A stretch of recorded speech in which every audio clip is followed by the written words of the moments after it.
तो जय हिंद दोस्तों, कैसे आप सभी। उम्मीद करता हूँ आप सभी अच्छे होंगे, पढ़ाई अपनी अच्छे से कर रहे होंगे। और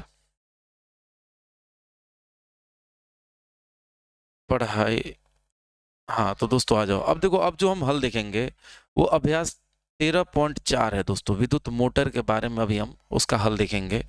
तो पहला प्रश्न आपके स्क्रीन पर देखो, पहला प्रश्न आपके स्क्रीन पर देखते हैं, आ जाओ। तो देखो, विद्युत मोटर परिवर्तित करता है। वह विद्युत मोटर जो है ना, किसको परिवर्तित करता है। हम मोटर का प्रयोग क्यों करते हैं? मोटर को हम बिजली देते हैं पहले से, तो बिजली के लिए तो उपयोग करेंगे नहीं। तो मोटर को जब हम बिजली देते हैं तो वो घूमता है, और वो घूम करके क्या करता है, पानी को निकालता है। और पानी भी निकालने वाला एक पंप होता है, उसको घुमाता है ये। मतलब क्या है, हम क्या कर रहे हैं, हम विद्युत ऊर्जा को क्या कर रहे हैं, रासायनिक में नहीं, हम विद्युत ऊर्जा को यांत्रिक ऊर्जा में परिवर्तित कर रहे हैं। इसलिए उत्तर इसका क्या हो जाएगा, टी हो जाएगा। इसी तरीके से जनरेटर होता है, तो भाई हम जनरेटर में क्या करते हैं, उसको घुमाते हैं। घुमाते क्यों हैं? ताकि वो बिजली पैदा करे।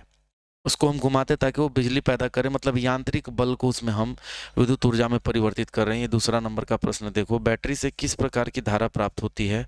तो भैया बैटरी से हमेशा याद रखना कि दिष्ट धारा आप जो है प्राप्त करते हैं, यानी उत्तर आपका बी हो जाएगा।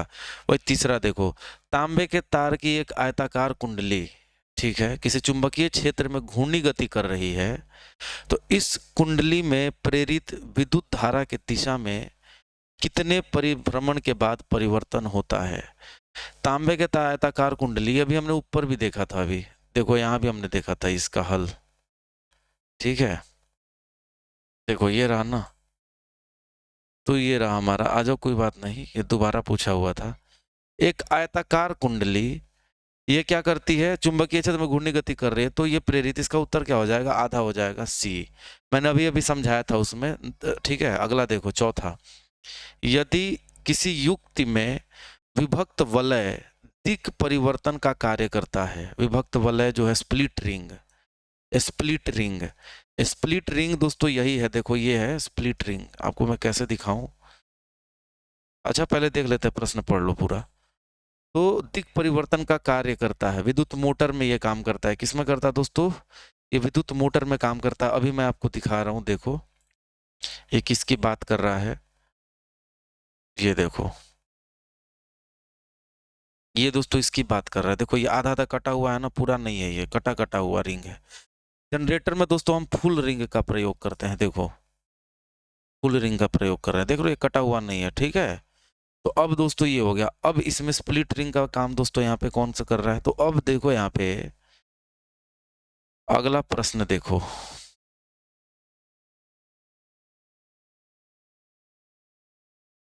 देखो अगला प्रश्न, किस युक्ति में विभक्त वलय दिक् परिवर्तक का कार्य करता है। तो ये तो वलय दिक् परिवर्तन का कार्य करता है, तो ये लगता है कि एक बार में रिपीट हो गया। वलय, विभक्त वलय दिक् परिवर्तन का कार्य करता है। एक मिनट यार, वोल्ट मीटर में, गैल्वेनोमीटर में, कि विद्युत जनित्र में, कि विद्युत मोटर में, ठीक है। ये गलत है दोस्तों, ये सवाल ही गड़बड़ है।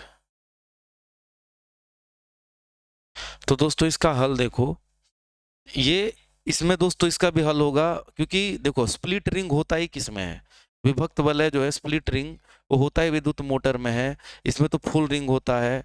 ये देखो ये भी कट गया, उत्तर होगा ए, ठीक है। पांचवा का उत्तर ए हो जाएगा। छठा देखो, विभक्त वलय प्रयुक्त होता है। विभक्त वलय स्प्लिट रिंग किस में होता है दोस्तों, ये होता है मोटर में। यह याद रखना, स्प्लिट रिंग कटा हुआ रिंग मोटर में होता है, पूरा रिंग जनित्र में प्रयोग होता है। तो दोस्तों उम्मीद करता हूं कि आपको ये अभी समझ में आया होगा। तो छठा का उत्तर भी आपका बी हो गया। अब देखो दोस्तों, हम 13.5 का हल देखेंगे, और उसका नाम है विद्युत चुंबकीय प्रेरण। लेकिन इस कक्षा में नहीं, अगले वीडियो में। तब तक के लिए जय हिंद, वंदे मातरम।